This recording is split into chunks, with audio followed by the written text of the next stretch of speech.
যখন তুমি নিজের রক্তের মানুষের দ্বারা কষ্ট পাবে, তখন তুমি একবার নবী ইউসুফ আলাইহিস সালামের কথা মনে করো। তিনি কিভাবে নিজের ভাইয়ের দ্বারা প্রতারিত হয়েছিল। যখন তোমার বাবা মা না বুঝে তোমার বিরুদ্ধাচরণ করে, তখন নবী ইব্রাহিম আলাইহিস সালামের কথা মনে করো। তার বাবা তাকে আগুনে নিক্ষেপ করায় ভূমিকা রেখেছিল। যখন তুমি সমস্যা থেকে পরিত্রাণের জন্য কোনো পথ পাবে না, তখন ইউনুস আলাইহিস সালামের কথা ভেবো। তিনি কতটা সময় তিমি মাছের পেটে আটকা পড়েছিল। যখন তোমার নামে কেউ মিথ্যা অপবাদ ছড়িয়ে দেবে, তখন মা আয়েশা রাদিয়াল্লাহু আনহার কথা মনে করো। তার নামে পুরো শহর জুড়ে কুৎসা রচনা করা হয়েছিল। যখন তুমি অসুস্থ ব্যথার যন্ত্রণায় কাঁপতে থাকো, তখন নবী আইয়ুব আলাইহিস সালামের কথা ভেবো।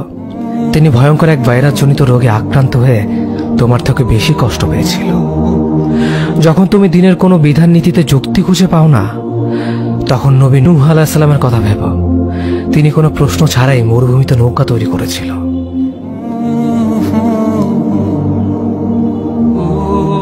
যখন তুমি আত্মীয়স্বজন, পরিবার, বন্ধু বান্ধবের কাছে হাসির পাত্রে পরিণত হও, তখন তুমি শেষ নবী হযরত মুহাম্মদ সাল্লাল্লাহু আলাইহি ওয়াসাল্লামের কথা ভেবো।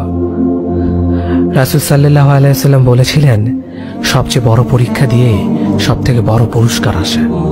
যখন আল্লাহ কাউকে ভালোবাসেন, তখন তাকে পরীক্ষা করেন, এবং যে এই পরীক্ষাগুলো মেনে নেয়, সে আল্লাহর সন্তুষ্টি অর্জন করে। আর যে অভিযোগ করে, সে তার ক্রোধের পাত্র হয়। হে আল্লাহ, তোমার কথা মনে করা, তোমার প্রতি কৃতজ্ঞ হওয়ার এবং তোমার ইবাদত করার তৌফিক আমাদের দান করো। আমিন। যেভাবে তুমি সন্তুষ্ট হও, সেভাবেই আমাদের পরিচালিত করো।